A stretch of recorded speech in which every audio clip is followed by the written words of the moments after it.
وقال تعالى أيضا يا أيها الناس اتقوا ربكم الذي خلقكم من نفس واحدة وخلق منها زوجها وبث منهما رجالا كثيرا ونساء واتقوا الله الذي تساءلون به والأرحام إن الله كان عليكم رقيبا أما بعد فإن خير الكلام كلام الله وخير الهدي هدي محمد صلى الله عليه وسلم وشر الأمور محدثاتها فإن كل محدثة بدعة وكل بدعة ضلالة وكل ضلالة في النار أو كما قال رسول الله صلى الله عليه وسلم.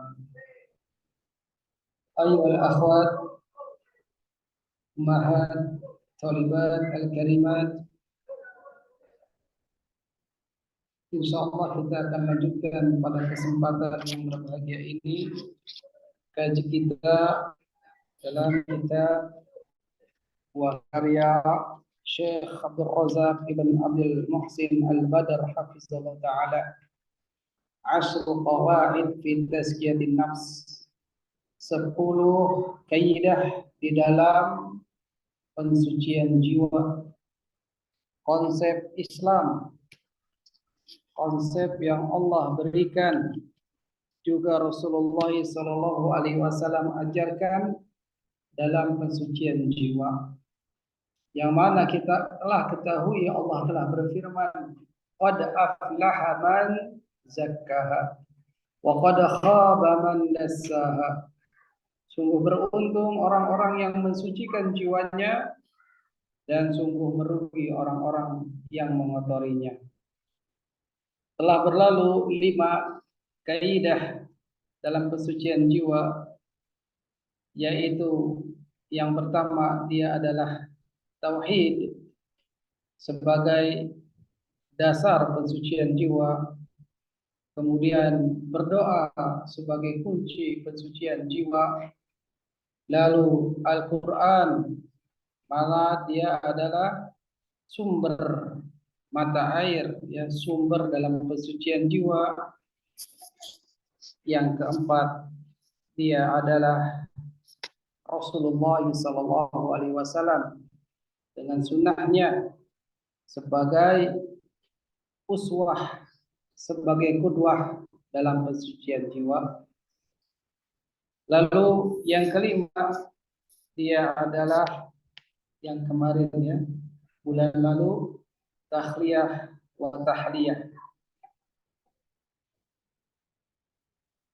Dalam pensucian jiwa diperlukan adanya takhliyah wa tahliyah.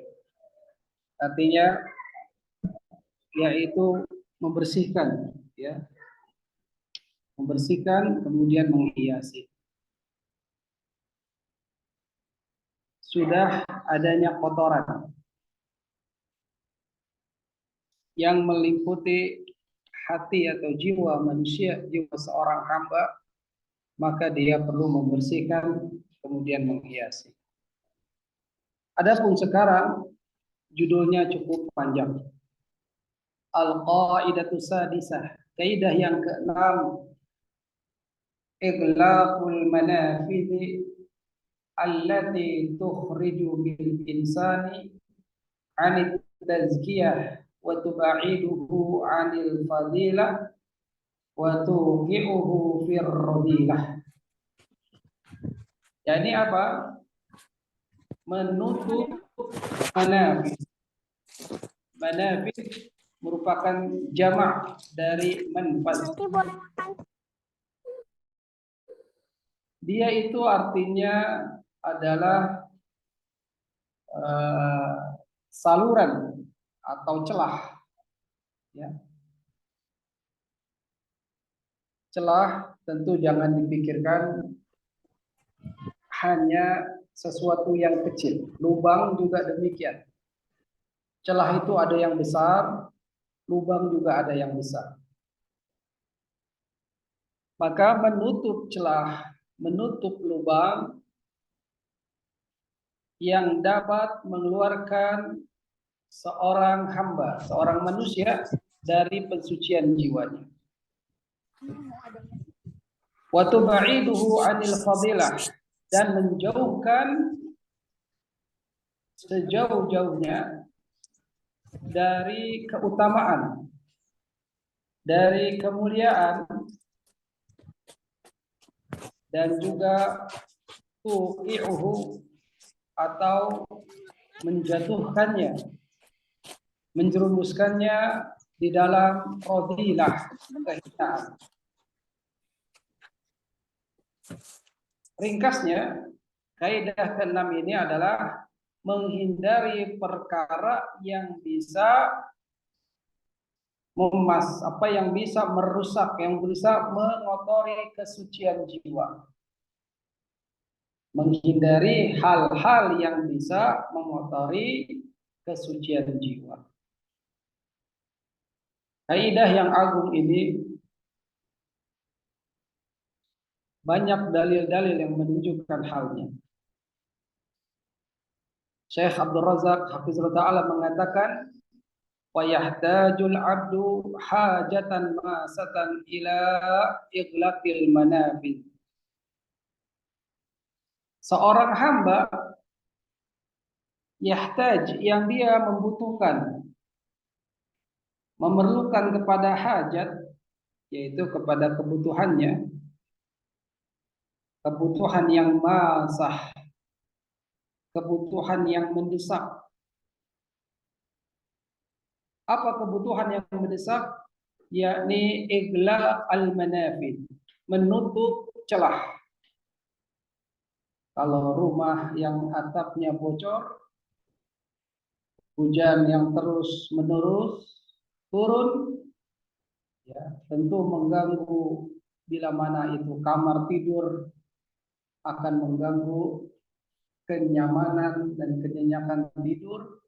Tentu segera si pemilik rumah akan menutup celah tersebut agar kembali dia nyaman, nyenyak dalam tidurnya. Nah, kebutuhan seorang hamba terhadap menutup celah-celah, menutup saluran-saluran allati tudannisu nafsah, yang bisa menodai jiwanya, wa tudassiha, yang bisa mengotori jiwanya. Maka jadikan ini suatu kebutuhan yang paling mendesak dalam hidup kita, agar jiwa kita itu tidak ternodai, tidak terkotori. Tutup segera celahnya, sebagaimana tadi orang menutup, mencelah atapnya yang bocor, khawatir hujan makin banyak akan membanjiri rumahnya. Waqad duriba lana fi sunnah masalun yubayyin khuturata ulujil abdu fima yudayyi'u alaihi dinah. Sungguh telah diberikan kepada kita, ya, di dalam sunnah, apa yang diberikan? Perumpamaan, permisalan yang menjelaskan tentang khuturah, yaitu bahaya, mara bahaya yang bisa masuk kepada seorang hamba di dalam kerusakan atau yudayyu alaihi dinahu, yang bisa menghinakan agamanya. Maka sunnah kita, yaitu sunnahnya Nabi SAW, memberikan kita perumpamaan. Apa perumpamaannya? Dalam suatu hadis, ya, diriwayatkan oleh Imam Ahmad di dalam musnadnya, Nabi SAW bersabda, daraballahu masalan siratan mustaqima wa ala janbatai as-sirati surani fihima abwabun mufattahatun. Allah Subhanahu wa taala telah memberikan perumpamaan, permisalan, yaitu sirat mustaqim, jalan yang lurus. Ini pun kita minta ya, siratal mustaqim, tiada henti-hentinya seorang hamba yang dia menegakkan salat berdoa dengan meminta ini, ihdinas siratal mustaqim. Nah, Allah memberikan perumpamaan siratal mustaqim, jalan yang lurus, wa ala janabatai sirat, dan di atas atau di atas jalanan itu, sirat itu, di sisinya ada suroni, suar pagar atau dinding. Ada dua pagar, ada dua dinding di sisi kanan atau kirinya.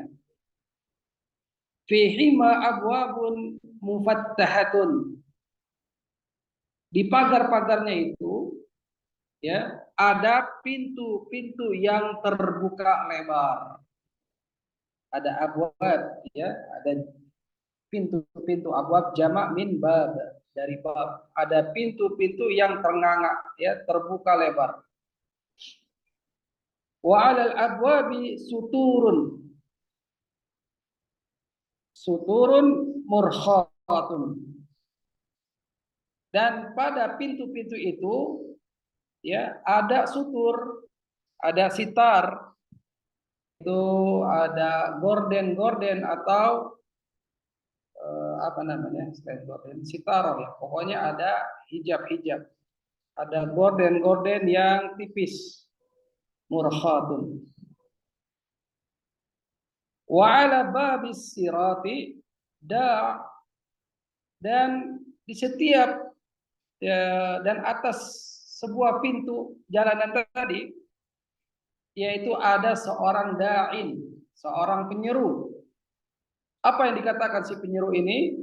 Yaqul ya ayyuhan nas udkhulu sirat jami'an. Wahai sekalian manusia, udkhulu, ini jamak yang menyuruh kepada seluruh manusia. Kalau menyuruh kepada satu orang saja, udkhul. Udkhul anta, masuklah engkau. Tapi kalau banyak, udkhulu. Dan ini yang diseru manusia secara umum. Mau laki, mau perempuan, mau mukmin, ya, maupun kafir. Ini diseru oleh penyeru. Masuklah ke jalannya semua. Wa tata'arruju, dan janganlah kalian tengok-tengok, jangan noleh ke kanan ke kiri. Ya. Wada'in yad'u min fawqis sirat, dan penyeru yang lainnya yaitu ada menyuruh yang dia berada di jalanan ya, yang ada di fawqnya, yaitu berada di jalanannya, bukan di tepinya ya, tapi di jalanannya. Dia menyeru juga. Fa idza arada yaftahu syai'in min tilkal abwab qala waihaqqa. Apabila ada seseorang yang membuka ya, membuka dari pintu-pintu tersebut, maka akan dikatakan oleh penyeru yang lain, waihaq, celaka. Ya. Celaka engkau. La taftahu, jangan kau buka pintunya. Wa innaka in taftahu talijhu. Maka sesungguhnya bila mana engkau membukanya, membuka pintu tadi, talijhu, engkau akan memasukinya. Talijhu, engkau akan memasukinya. Buka saja enggak boleh, apalagi masuk. Min babil aula, lebih utama ya. Wasirat al-Islam, dan jalanan itu yang dimaksud adalah al-Islam. Maka seseorang yang sholat ihdinas siratal mustaqim, tunjuklah kepada kami jalan yang lurus, maka siratal mustaqim itu adalah Islam. Ada ulama yang lain menafsirkan siratal mustaqim selain Islam adalah ya jalan keselamatan, yaitu tidak lain tidak bukan ya al-Islam sendiri. Jadi yang dimaksud sirat itu adalah agama Islam. Wasurani, sedangkan dua dinding ya, dua dinding atau dua pagar itu adalah hududul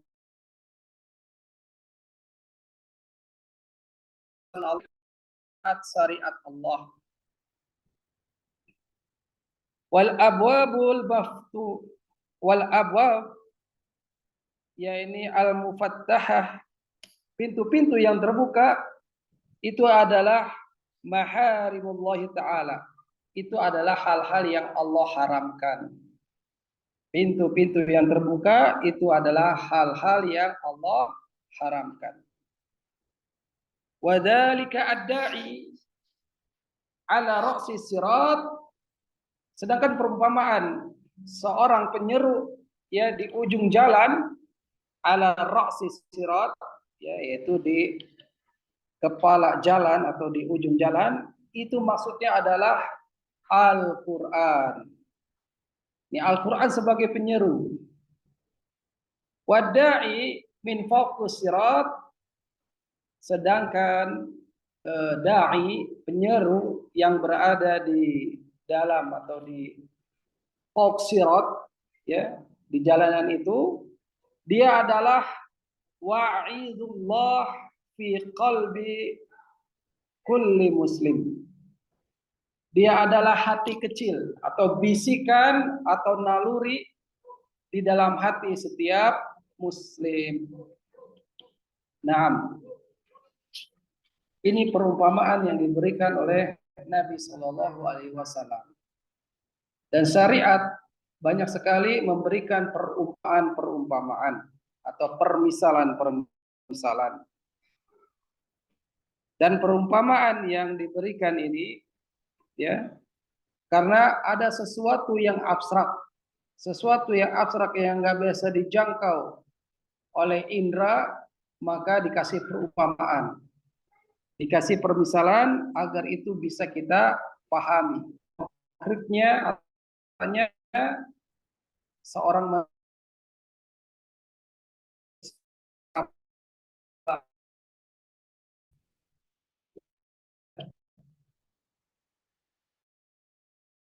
kenapa tadi Nabi SAW menjelaskan tentang ada jalanan. Jalanannya lurus, tapi di kanan kirinya ada dinding. Dinding itu ada itu. Dan ini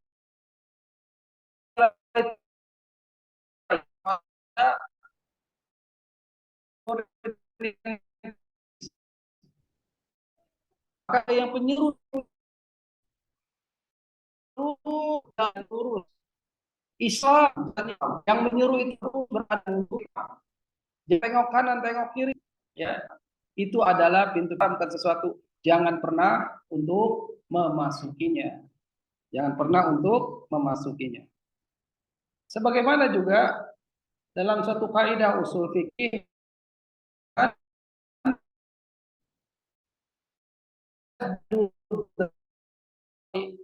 menutup kerusakan, menutup celah kerusakan.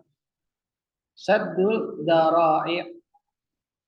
Kaidah ini yaitu saddul dhara'i yang bisa kita artikan adalah melarang sarana-sarana yang zahirnya mubah dan dapat menjadi sarana kepada keharaman untuk mencegah kerusakan dan menolaknya. Kata ulama, kaidah saddu dzara'i ini wajib ya, secara ijma' wajib untuk mencegahnya. Dan bila mana terjadi pada perbuatan yang menjadi sarana kerusakan dalam perkara agama ataupun dunia, karena perbuatan tersebut memang jadi sarana rusaknya secara pasti. Contoh, ya, larangan minum-minuman yang memabukkan. Karena kalau sudah minum yang memabukkan, yang mengandung alkohol, ya, ataupun yang mengandung apa saja zat-zat yang bisa memabukkan, itu sarana yang mengantar kepada kerusakan akal. Pun Allah bilang apa? Wala taqrabuz zina. Janganlah kamu mendekati zina. Dekat saja nggak boleh, lagi melakukan zina. Maka harus ditutup pintu-pintu kepada hal-hal yang nantinya terjatuh kepada keharaman. Zina jelas itu adalah perbuatan haram. Ya, mendekatinya saja tidak boleh, apalagi melakukannya. Maka sarana-sarana ini jadi juga merupakan haram. Ada yang demikian. Karena zina terlarang, dia menjadi sarana ketidakjelasan dan kerusakan nasab. Kalau yang bertanya, kenapa zina dilarang? Sedangkan banyak non-muslim, ya, Nasrani, Yahudi, ataupun yang lain, mereka terbiasa dengan hal-hal seperti ini. Taib. Jadi sekali lagi, ummahat filah azani Allah wa iyyakum, bahwasanya sirat yang dimaksud Nabi dia adalah Islam, penyeru yang berada di ra'sil sirat, di ujung jalan itu adalah Al-Qur'an, dan penyeru yang berada di fawq sirat dia adalah bisikan hati. Ya, jangan kau lihat, jangan kau tengok-tengok, jangan kau masuk. Mereka pasti hal tersebut membisiki hati manusia. Ya, bisikan hati yang terdalam yang selalu menyuruh kepada fitrah dalam hal ikan. Naam. Inilah yang dimaksud perumpamaan Nabi Shallallahu Alaihi Wasallam agar seorang hamba mengetahui hal ini.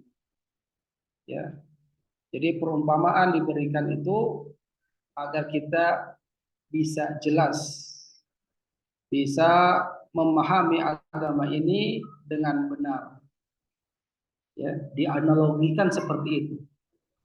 Sirat Islam, penyeru yang ada di ujung jalan itu Al-Quran, penyeru yang berada di sirat itu adalah bisikan hati yang terdalam, hati kecil, disebutnya wa'idullah, ya, naluri yang dari Allah yang selalu ada tertanam di dalam setiap muslim.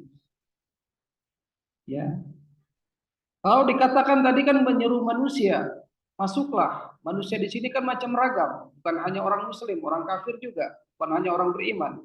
Tapi hati seorang muslim selalu diberikan naluri, bisikan dari Allah untuk tidak melakukannya saja. Inilah ujiannya, inilah peperangannya.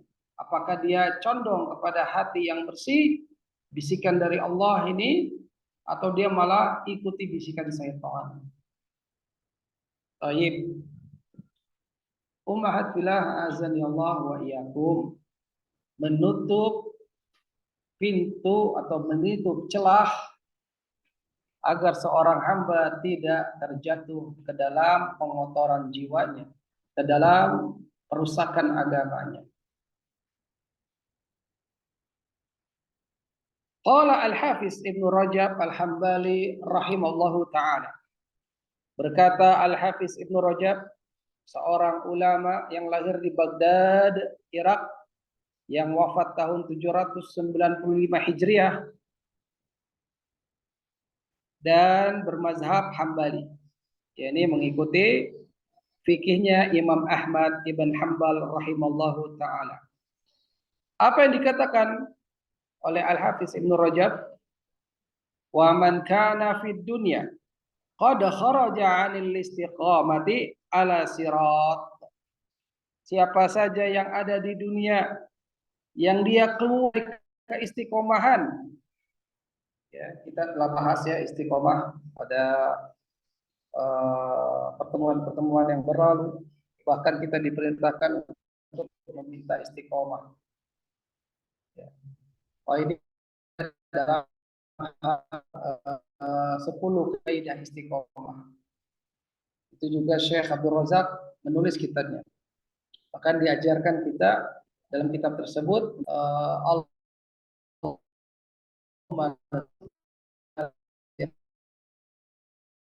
ya Allah rezekikanlah kepada kami tentang keistiqomahnya itu di atas jalannya Allah Subhanahu wa taala, di atas Islam.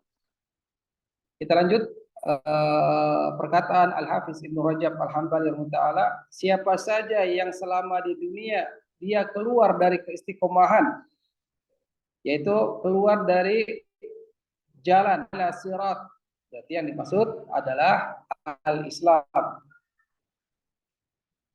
Fataha abwabal, dia buka pintu-pintu allati fi sutur ya yasrata,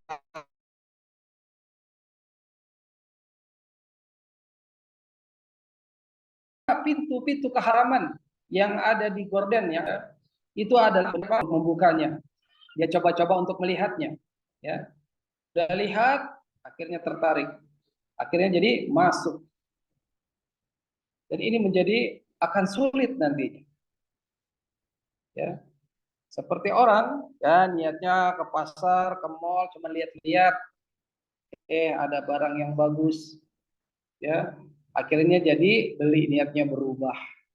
Padahal nggak ada niat. Niat awalnya hanya lihat-lihat saja, ya. Pada asalnya, ya ada mungkin seorang pria cuman tukeran nomor handphone, ya, lihat-lihat nomor perempuan, ya, yang asing, yang bukan mahramnya, ya. Dilihat-lihat nomornya, dimasukkan ke dalam handphonenya, ya, akhirnya chattingan, sehingga masuklah ke dalam perangkap-perangkap syaitan, ya. Awalnya hanya online, akhirnya minta offline, ya. Awalnya makan, cuman makan, lama-lama akhirnya terjatuh ke dalam zina wa ya'udzubillah, ya. Nah, inilah yang dikatakan oleh Al-Imam Ibnu Rajab Al-Hambali rahimahullahu taala, ya. Siapa saja yang selama di dunia dia keluar dari istiqomahan, ya, keluar dari istiqomah, dari jalan yang lurus dalam agama Islam, dia membuka-buka pintu-pintu yang Allah haramkan, yang ada tirai-tirai itu dilihat,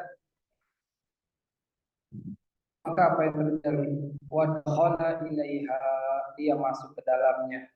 Sawa'un kana al-maharimu binas syahwat atau binas syubhat. Sama saja keharaman yang berasal dari syahwat atau keharaman yang berarti dari subhat. Yang syahwat identik dengan apa? Zina tadi. Identik dengan minum khamar, narkoba, ya, melihat yang bukan yang halal, ya, wanita yang bukan halal dilihatnya. Sebaliknya, wanita melihat yang pria yang bukan halal buat dirinya, ini juga tidak boleh. Itu syahwat, ya, yang akan terjadinya kemaksiatan. Au min subuhat, atau dari perkara subhat, identiknya yaitu dengan bid'ah, identiknya dengan kesyirikan. Ini kan baik, kata orang yang kena subhat. Kenapa? Merayakan Maulid Nabi, ya, sebagai bentuk kecintaan kepada Nabi Shallallahu Alaihi Wasallam. Kan di situ ada pembacaan sholawat, kan di dalamnya juga ada pembagian makanan, sedekah buat fakir miskin dan seterusnya. Ini subhat. Bersolawat boleh, ya, membacakan sejarah Nabi kelahirannya boleh, ya. Maka yang salah adalah memperingati hari kelahiran Nabi per tahunnya. Setiap tahun dirayakan Maulid Nabi, ya. Maka ahlu sunnah wal jamaah, orang yang menapaki jejak salafus soleh, dia tidak akan memperingati yang namanya kelahiran Nabi Sallallahu Alaihi Wasallam. Tapi iktikad, keyakinannya benar, yaitu adanya Maulid Nabi, adanya kelahiran Nabi SAW. Yang tidak dikerjakan adalah memperingatinya setiap tahunnya. Nah, ini kan subhat. Ya, ada lagi subhat kesyirikan. Menyembelih boleh pada asalnya, tapi dia menyembelih bukan karena Allah. Dia menyembelih untuk keselamatan atau untuk tangkapan ikan lautnya banyak, dia nyembelih hewan untuk diceburkan ke samudra, ke lautan. Ya, ini kan subhat. Ya, maka antara syahwat dengan subhat dia adalah kemaksiatan. Dia adalah yang membuat Allah Subhanahu wa taala menjadi murka. Akhazathul kalalib, maka seseorang ini yang dia tidak istiqomah di dunia, yang tengok-tengok, lihat-lihat kanan kiri tirai-tirai tadi yang Allah haramkan, yang akhirnya dia masuk ke dalamnya, baik yang diharamkan berupa syahwat maupun syubhat, maka dia akan akhazahul kalalib, disambar. Dia akan disambar oleh pengait allat ala dzalika sirat, yang itu ada di sebelah kanan dan kiri sirat, yang nahu wa yasrahu. Jadi ada pengaitnya, ya, ada yang menariknya. Bihasabi ma fataha fid dunya, bihasabi, dengan kadar dia membukanya saat di dunia, min abwabil maharim wa dakhala ilaiha, dari pintu-pintu haramkan dan dia masuk ke dalamnya. Ya, cuman dengar saja kok, dengar musik misalnya, cuma ya akhirnya terperangkap oleh setan, dia kecanduan dengerin musik. Ya, habis dari situ dia pengen lihat apa, konsernya yang megah, ingin lihat apanya, performanya secara live. Ya, tadinya cuma lihat videonya saja. Ya, akhirnya terjatuh lagi, termakin terjerumus ke dalam keterperangkapan oleh syaitan. Inilah orang-orang yang tidak lurus terhadap agama, malah condong kepada kemaksiatan. Asalnya cuma merayakan Maulid Nabi, lama-lama bersolawat, solawatnya benar, Allahumma sholli ala Muhammad wa ala ali Muhammad, yang dicontohkan oleh Nabi. Lama-lama apa? Lama-lama membuat solawat yang ngarang, seperti sholawatun nariyah, ya, Allahumma sholli sholatan kamilatan wa sallim salamatan taman. Itu sholawat mintanya kepada Nabi, bukan kepada Muhammad, bukan kepada Allah Subhanahu wa taala. Itulah kreasi-kreasi orang yang jatuh ke dalam syubhat maupun syahwat. Ya. Naam, pintu-pintu syahwat, pintu-pintu syubhat pada akhir zaman ini terbuka lebar. Maka janganlah jiwa kita condong untuk ngintip aja, nggak boleh, ngelihat aja. Maka harus ditutup celah-celah seperti itu. Apalagi sekarang, ya, zaman teknologi informasi, adanya gadget, adanya internet, ya, YouTube. Di situ ada yang baik, ada yang buruk. Di situ ada jalan-jalan yang menuju kita ke istiqomah dalam Islam, ya, berupa saluran-saluran dakwah, ya, channel-channel murotal, pun nggak kalah dahsyatnya channel-channel kemaksiatan. Maka hati-hati, ya, jangan sampai celah-celah seperti itu diintip, dilihat, atau bahkan masuk ke dalamnya. Nah, inilah ujian kita semua. Ini adalah ujian buat seorang beriman, di mana hatinya akan condong. Apakah dia dicondongkan ke dalam kemaksiatan yang berupa syubhat dan syahwat, atau dia malah condongkan untuk taqarrub kepada Allah Subhanahu wa taala. Nah, perkataan siapa tadi?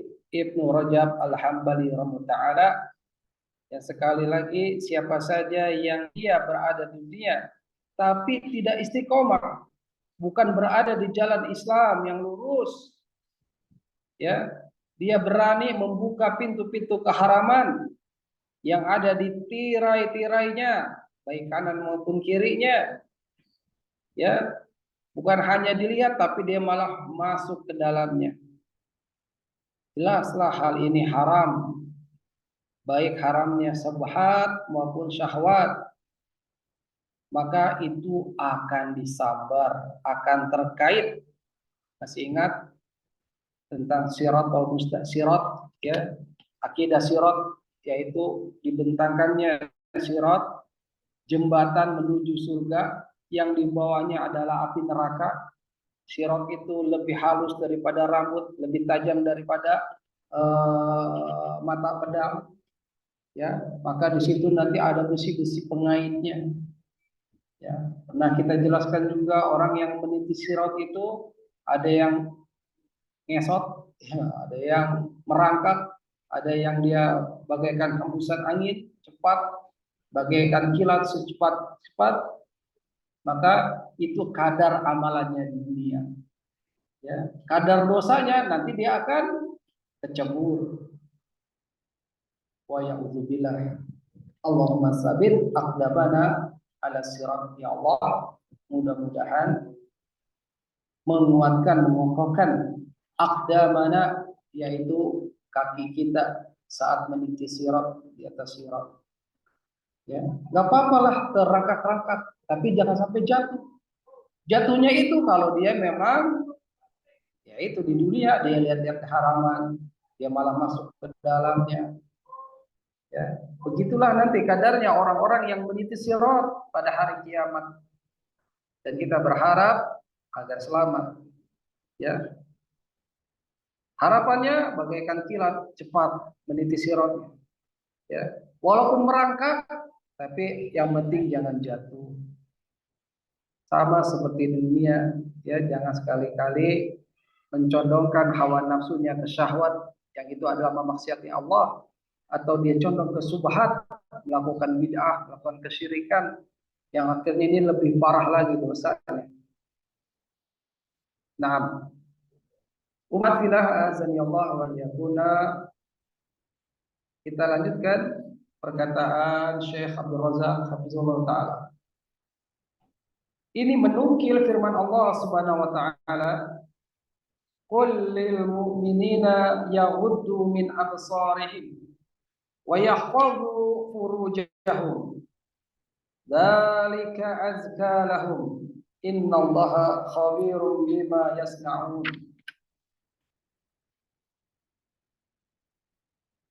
Allah firmankan, qul, qaf lam, qul, katakanlah, qala yaqulu, qul, katakanlah.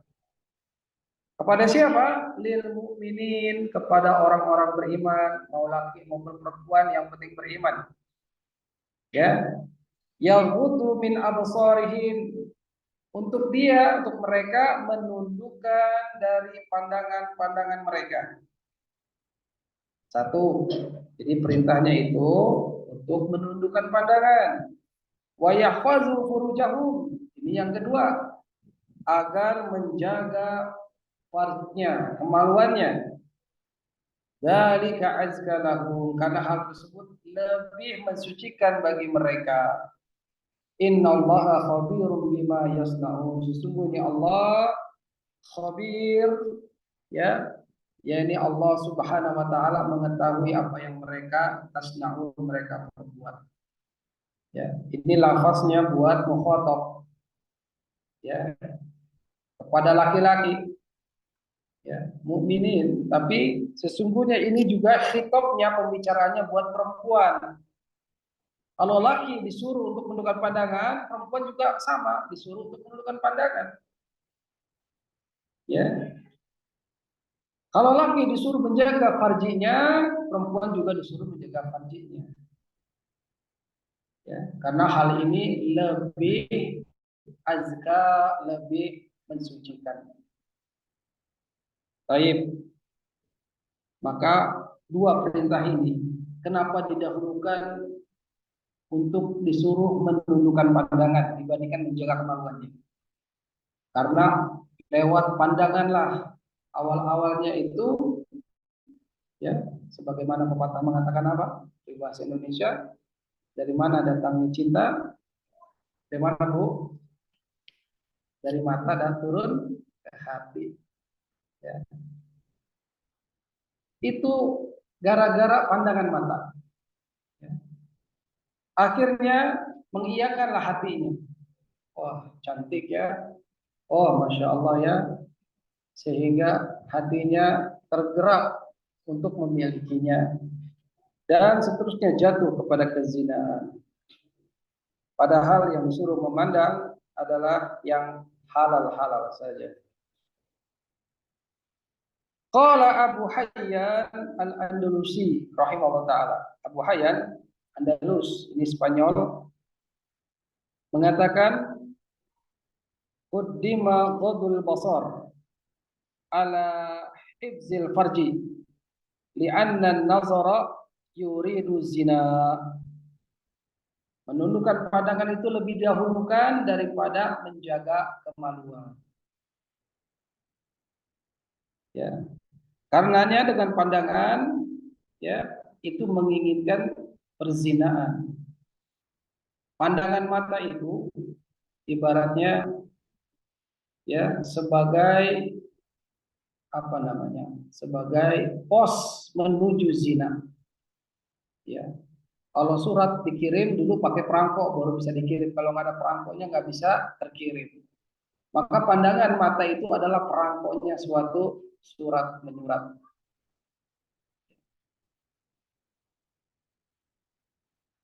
Kalau sudah zina, ya waraidul fujur, ya kalau sudah zina terjadi, wa yauzubillah, ya musibah akan lebih parah lagi. Ya, wal balwa, ya akan lebih banyak di dalamnya, lebih parah dan lebih syadid, ya lebih parah. Maka inilah Allah Subhanahu wa taala dalam surat An-Nur tadi ayat 30 yang memerintahkan agar laki-laki yang beriman hendaknya menahan pandangan. Ya, lebih Allah tujukan kepada laki-laki ya dibandingkan para wanita. Karena sebenarnya tidak menutup kemungkinan ayat ini juga buat para wanita agar dia juga menundukkan pandangannya, juga memelihara kemaluannya. Menundukkan pandangan lebih Allah dahulukan perintahnya daripada menjaga kemaluan. Karena sebab pandangan mata itu adalah pos menuju zina, pengantar kepada al-fujur, kekejian. Dan ini adalah balwa fihi, musibah di dalamnya, dan asyadu aksar, lebih parah, bahkan akan lebih banyak lagi. Baik, maka ummahatillah azan ya Allah wa yakuna, ayat ini bisa buat pelajaran ya bagi suami yang dimilikinya. Surat An-Nur ayat 30 ya. Bertadaburlah kepada suami di rumah ya, membahas satu ayat yang mulia ini. Ya. Ini kan namanya saling nasihat menasihati. Ya.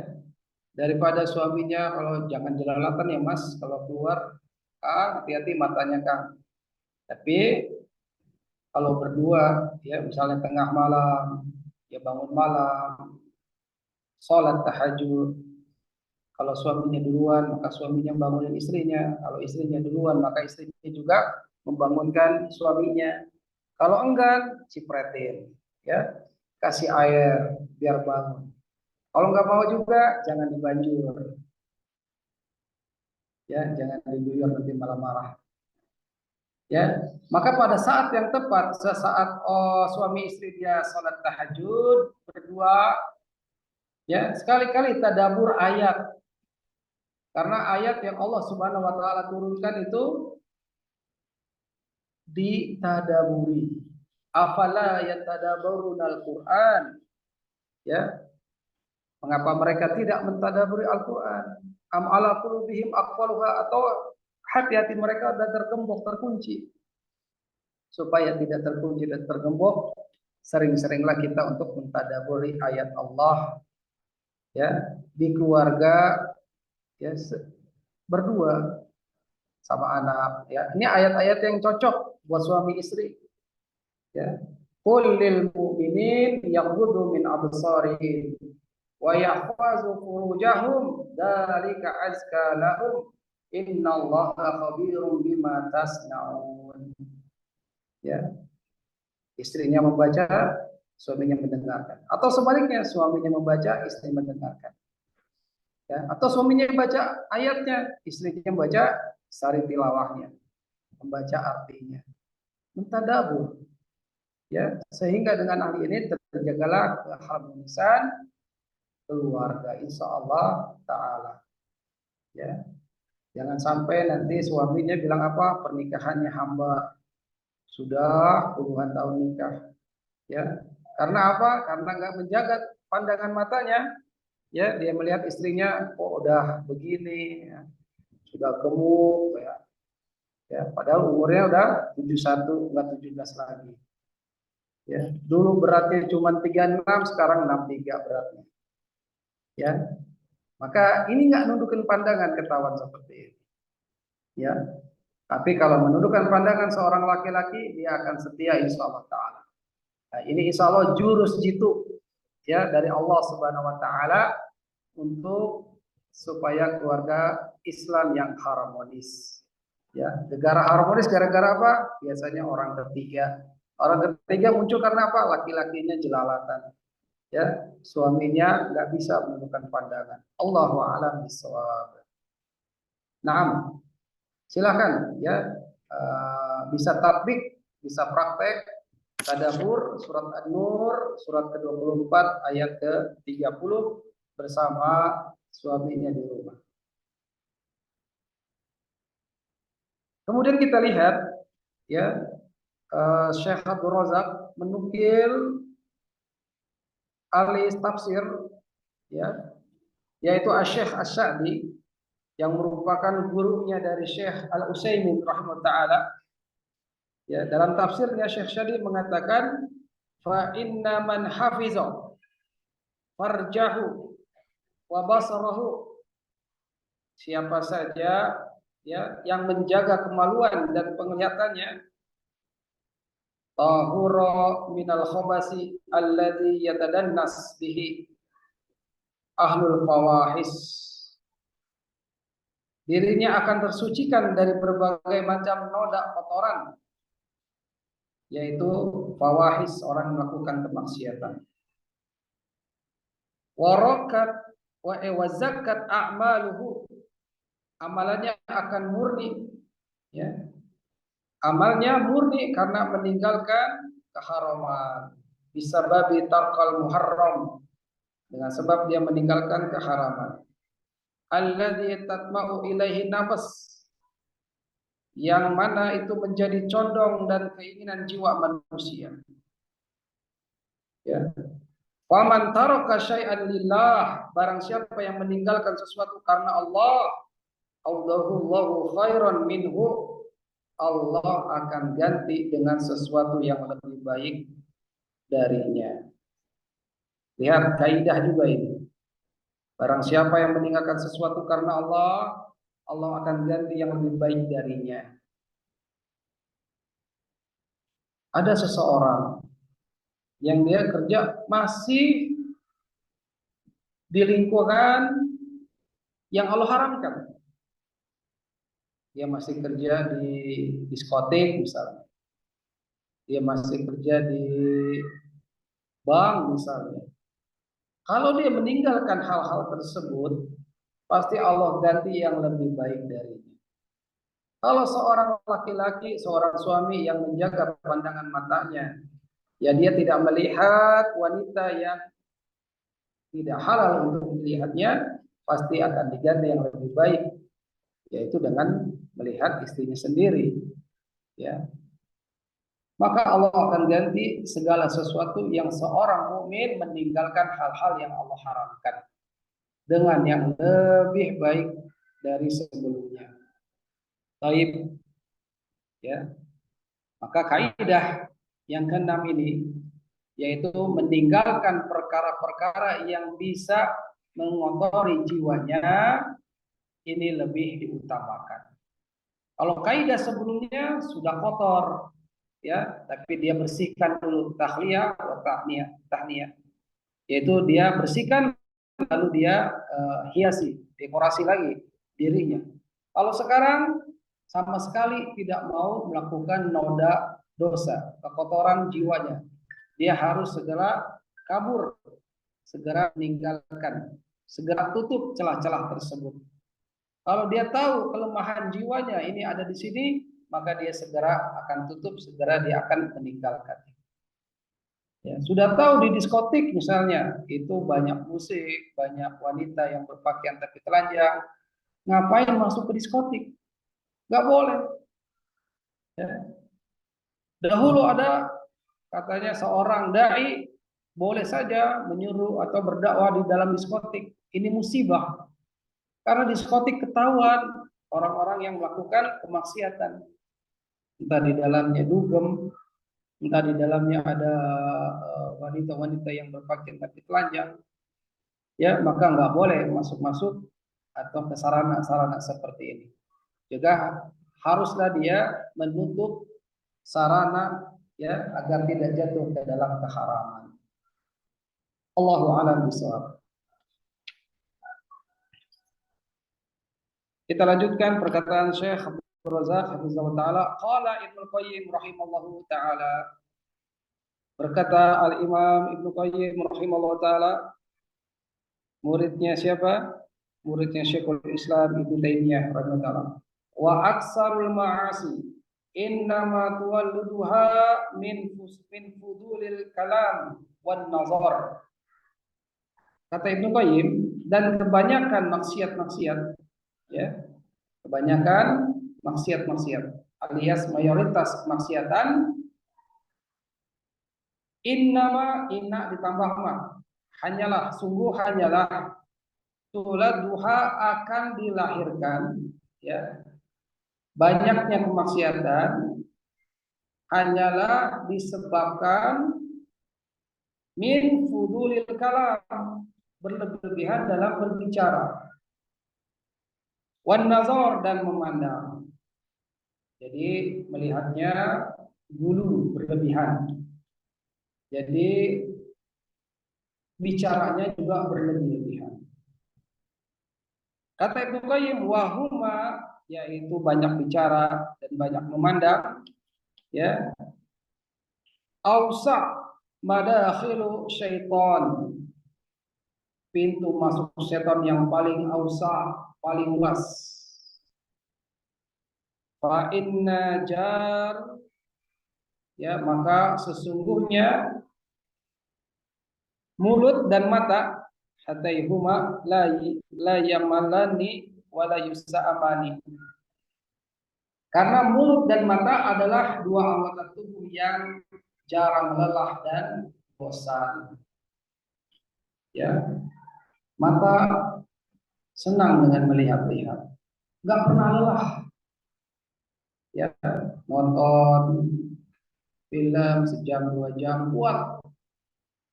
Ya, matanya nggak lelah. Ya, karena setan itu sudah merangkap nih. Hatinya situ sudah terpenjara. Ya, nontonnya bukan nonton film dakwah, bukan maksudnya dalam ceramah dakwah, tapi nonton film-film yang telah Allah larang, yang banyak kemaksiatan di dalamnya. Tapi seseorang betah sejam, 2 jam, 3 jam. Ya, namun giliran baca Quran belum nyampe 2 jam, belum nyampe sejam, terus semenit udah muak, udah matanya lelah. Ya. Tapi kalau hatinya bersih, insya Allah dia betah terhadap Al-Quran. Nah, mulut dan mata adalah dua anggota tubuh yang jarang lelah dan bosan. Nah, umahatillah azan ya Allah wa iyakum, muslimat karimat, inilah nasihat yang berharga dari Al-Imam Ibnu Qayyim ta'ala. Karena kebanyakan maksiat-maksiat itu lahirnya dari sebab banyak bicara dan banyak memandang. Maka hati-hati hal seperti ini. Wayan bagi alal abdi, maka wajib bagi seorang hamba, ya, hendaknya seorang hamba an yakuna aqilan, untuk dia menjadikannya berakal, kaisan, cerdas, kais, punya akal, terus gunakan akalnya dengan cerdas. Ya, fayas Allah, kemudian dia minta mohon kepada Allah Subhanahu wa taala. Untuk apa? As-sabra wan najah, agar diberikan kesabaran, agar diberikan najah, keselamatan. Wa an yaqta'a kulla turuq, dan juga dia meminta kepada Allah agar menutup jalan-jalan yang bisa mengantarkannya menuju kebinasaan dan kemaksiatan. Ya, maka tidak bisa tidak di zaman sekarang ini, di akhir zaman.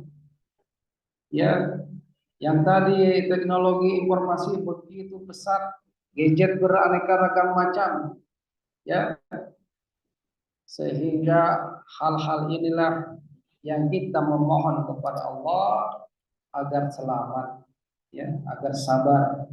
Kapan sabarnya? Sabar tatkala melakukan ibadah kepada Allah, ketaatan. Butuh sabar. Pun sabar juga harus diadakan tatkala apa? Meninggalkan kemaksiatan. Ya, jadi sabar ada dua, sabar saat taat dan kedua sabar saat meninggalkan atau tidak melakukan kemaksiatan. 6. Ayyul ummahat, akhwat, al-kalimat, begitulah hendaknya seorang beriman, tidak mengandalkan ilmunya yang dimiliki, tapi dia juga harus memohon kepada Allah Subhanahu wa taala. Ya, sekali berulama pun tetap dia harus minta kepada Allah diberikan kesabaran, diberikan keselamatan. Ya, kita dengar ada ulama yang hafal Quran, lama kelamaan kena syubhat tentang iltihad, penyimpangan akidah, akhirnya dia malah menjadi murtad wa ya'udzubillah. Padahal hafal Quran, padahal tahu syariat, tapi mencoba-coba yang namanya syubhat, ya, sehingga terjatuh ke dalam kemaksiatan kepada Allah dan akhirnya menjadi murtad wa ya'udzubillah. 6.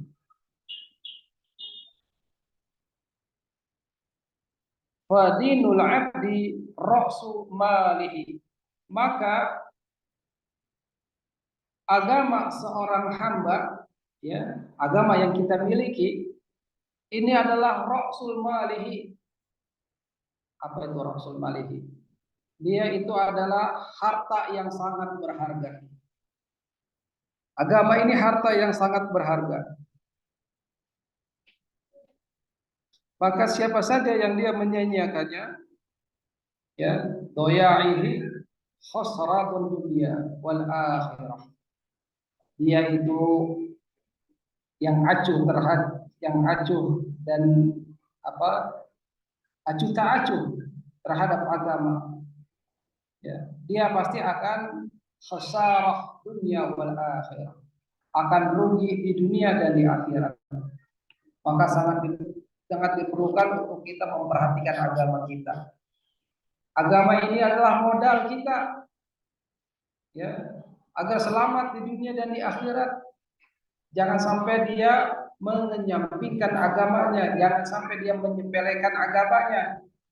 Jangan hanya beragama dengan agama yang dicatat dalam KTP-nya saja, yang dia tidak mau belajar agama yang benar. Seorang muslim, baik laki maupun perempuan, tatkala dia sangat perhatian terhadap agamanya, sangat hirs, semangat terhadap agamanya dengan mempelajarinya, ini adalah salah satu ciri yang dia memperhatikan modal dasarnya untuk bahagia, untuk selamat di dunia dan di akhirat.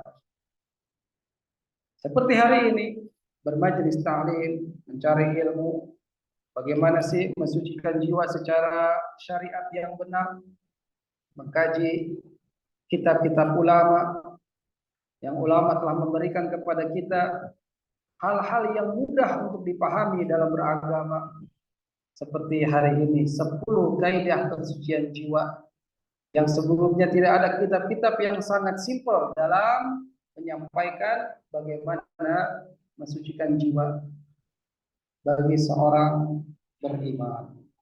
Nah, ayolah umat, azani Allah wa iyyakum.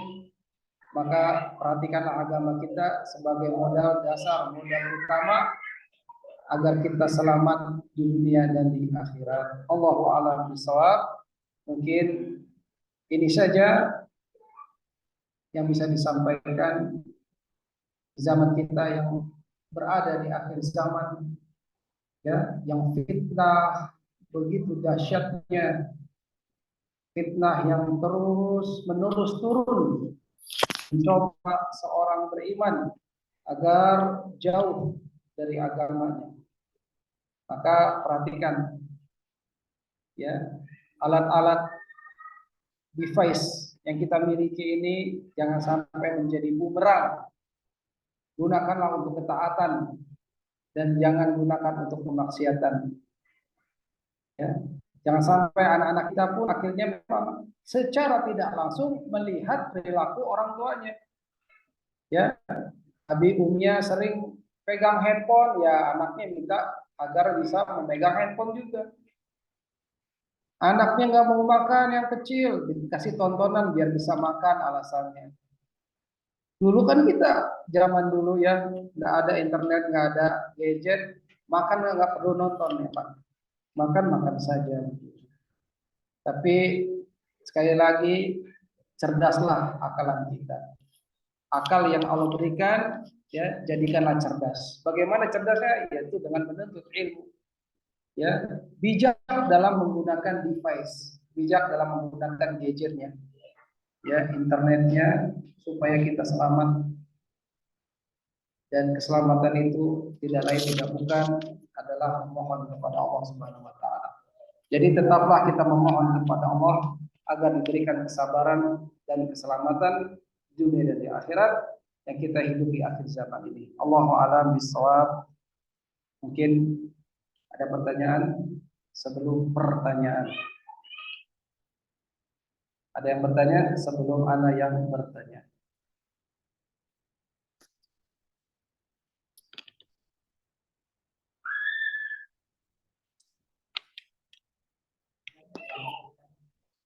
Ya, tafadholi. Silakan. Ada yang dari kertas? Tidak ada. Pak visual, nggak ada pertanyaan. Kalau gitu ana yang bertanya. Ini dari panitia bagi peserta kajian hari ini. Yang 2 offline alias yang sedang berada di masjid akan mendapatkan hadiah, dan 1 peserta yang online dengan Zoom dapat hadiah jika bisa menjawab pertanyaan ini. Tadi telah Anda katakan kita telah mencapai kaidah yang ke-6 dalam pensucian jiwa. Ini konsep, ya, konsep dasar dalam pensucian jiwa yang ke-6 yang judulnya sangat panjang sekali. Ya, secara ringkas apa sih kaidah 6 ini biar hati kita menjadi suci, jiwa kita menjadi suci? Sebutkan yang paling ringkas saja. Silakan siapa yang bisa jawab?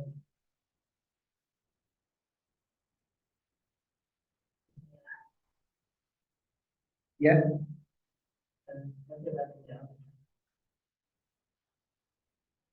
Enggak? Yang jalan sirot itu kan Ustaz ya. Yang jalan lurus atau jalan sirot. Namun di pinggirnya ada pintu-pintu atau tirai. Pintu-pintu dan tirai itu diibaratkan sebagai hal-hal yang diharamkan oleh Allah. Dan kita tidak boleh memasukinya, bahkan mengintipnya. Dan di ujung jalan itu Al-Quran sebagai penyeru agar kita terus tetap istiqomah. Nah, terus ada dua penyuruh tuh. Satu lagi penyuruhnya siapa itu? Penyuruhnya yang ulama, bukan? Wadda'i min fawqis sirat ba'izullahi fi Yang menutup qalbi. celah-celah kerusak dan melarang sarana mubah dan haram. Ya, ada lagi satu penyeru yang membisikkan ke dalam hati seorang muslim yang paling dalam. Ya, ini penyeru yang kedua, ya. Tadi penyeru yang di ujung itu Al-Quran agar tetap jalan lurus, tapi ada penyeru yang dia ini agar seseorang jangan tengok kanan tengok kiri, ya, yaitu bisikan hati, ya, bisikan hati yang paling dalam, yang ini yang Allah anugerahkan bagi setiap muslim, ya. Oh iya ya, kalau dengerin musik itu haram. Pasti bisikan hati udah ketahuan nih. Kalau yang ngaji benar ya, kecuali ngajinya subhat, ada loh musik yang halal lah, dengerin aja musik. Sholawat pakai alat musik misalnya, itu kan jelas subhat, bahkan jatuhnya jadinya ke keharaman. Ya, baik, jawaban eh, nanti benar, ya. Amin. Namun yang Anda minta apa kaidah setingkat apa seringkasnya itu yang mudah dipahami dari permisalan tadi, perumpamaan hadis Nabi Shallallahu Alaihi Wasallam tadi. Kita melihat saja yang haram nggak boleh, apalagi masuk ke dalamnya, ya, terjatuh akhirnya menjadi haram.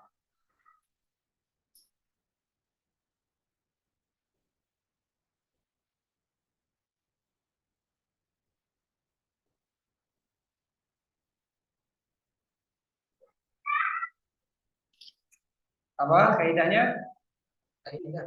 Kaidah keenam ini apa? Ustadz, maksudnya kesimpulan ya?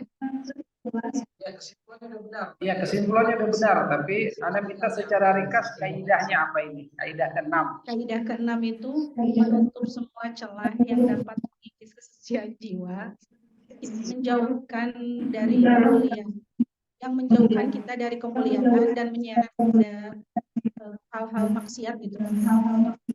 Nah, sahih. Arti layak dapat hadiah. Ya, jadi menutup celah. Udah tahu misalnya tadi diskotik adalah tempat-tempat yang jelas ada wanita yang berpakaian tapi telanjang, ada musik-musik yang Allah haramkan, yang pasti haram. Dia coba-coba masuk ke diskotik, walaupun cuma apa? Cuma numpang pipis. Numpang pipis aja Ustaz. Ngapain ke diskotik? Ya, lebih parah lagi nanti. Begitu. Nah, alhamdulillah, barakallahu fikum. Buat yang online dulu ya. Allah Subhanahu wa taala telah memerintahkan para lelaki, orang-orang beriman, mukminin, qul lil mukminin, katakanlah kepada laki-laki yang beriman. Ya, untuk laki-laki itu disuruh apakan oleh Allah? Ada dua perintah. Ya, yang offline, apa perintah Allah kepada laki-laki beriman? Yang sebenarnya ini juga bisa saja hitungnya pembicaraan Allah ini kepada perempuan beriman, yaitu apa? Jawab yang offline. Surat An-Nur ayat, jangan sebutin.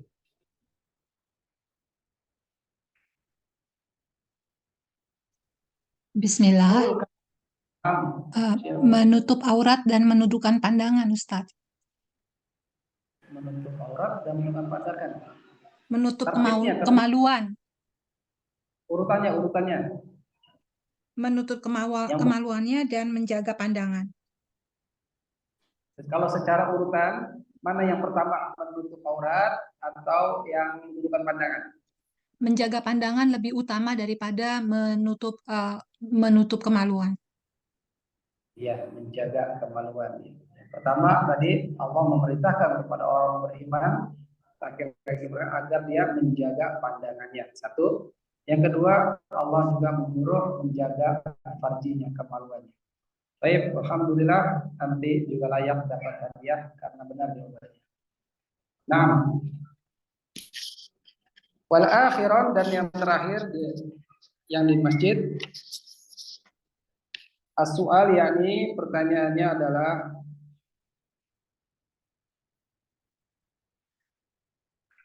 kita yang hidup di akhir zaman yang penuh fitnah ini, yang tidak mungkin tidak, ya, apalagi masyarakat kota lepas dari namanya gadget, lepas dari namanya alat-alat teknologi informasi. Maka haruslah orang-orang yang berakal ini cerdas. Ya, walaupun ilmunya sudah tinggi, jauh, hebat lah, tentu pasti bisa kalah juga dengan gangguan setan yang nggak pernah henti-hentinya, nggak pernah bosan. Setan itu mengganggu manusia, ya, walaupun ilmunya tinggi, ya, manusia itu tanpa daya. Apa yang harus dilakukan bagi si manusia ini agar dia bisa selamat di akhir zaman ini dan bisa menjaga kesucian hatinya? Jawab.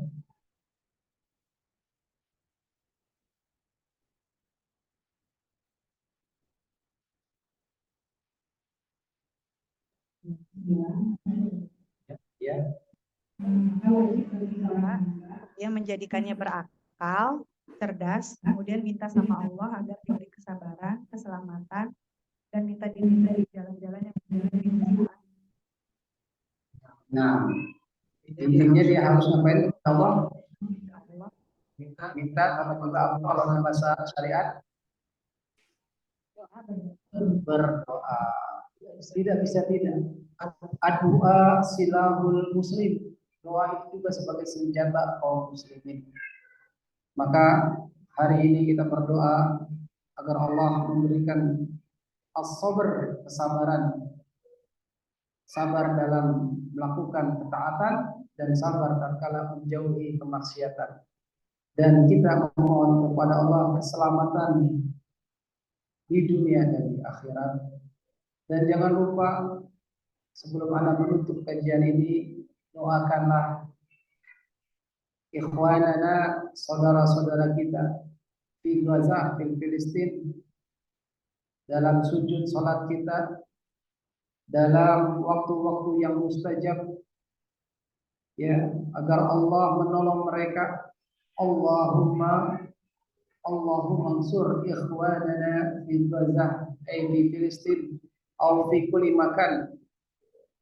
Ya Allah, selamatkanlah saudara-saudara kita yang ada di Gaza, di Palestina, ataupun dimanapun berada.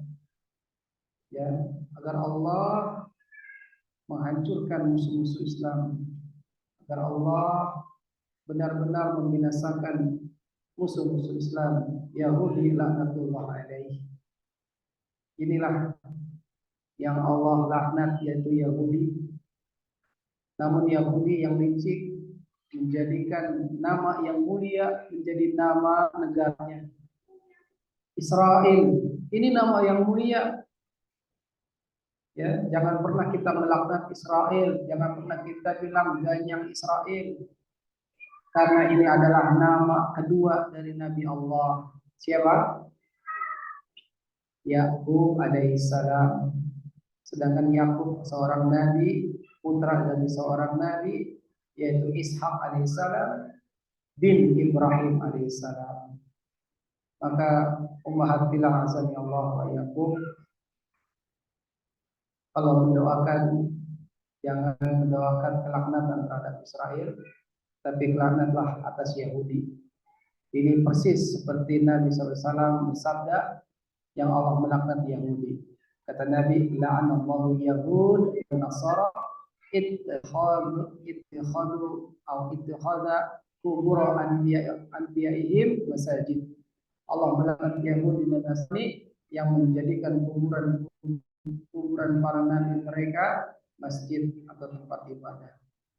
Maka al-maghdub, ghairul maghdub, yang bukan jalan-jalannya yang maghdub, yaitu yang dimurkai, tidak lain tidak bukan adalah Yahudi. Jadi sekali lagi, kalau memberikan doa atau memanjatkan doa agar Yahudi kalah, benar, Yahudi binasa, benar, tapi jangan gunakan lafaz Israel karena dia adalah Nabi Allah Yakub alaihissalam. Hanya saja keturunan Israel atau Bani Israel ada yang soleh, ada yang tidak soleh. Yang tidak soleh ini adalah Yahudi.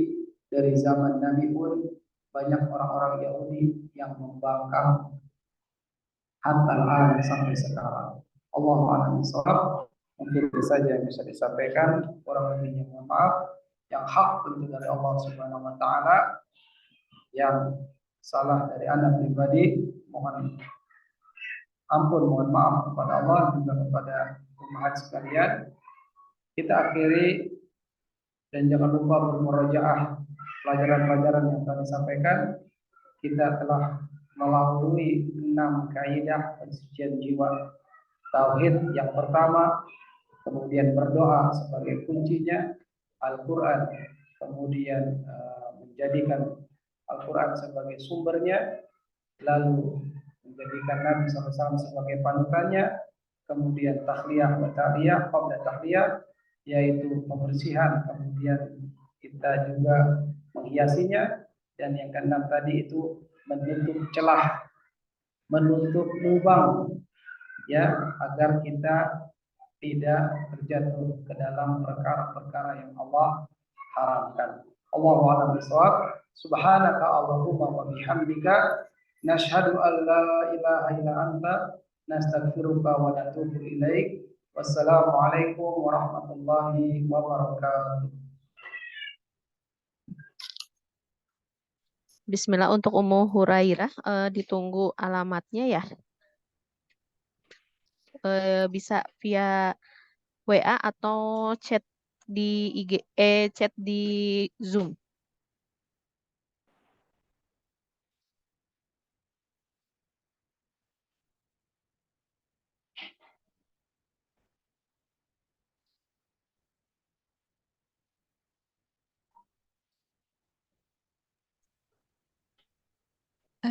Admin, hadiahnya buat yang lain saja enggak apa-apa. Anda mungkin di London jauh, jadi buat yang lain tak apa-apa. Semoga menjadi amal jariah.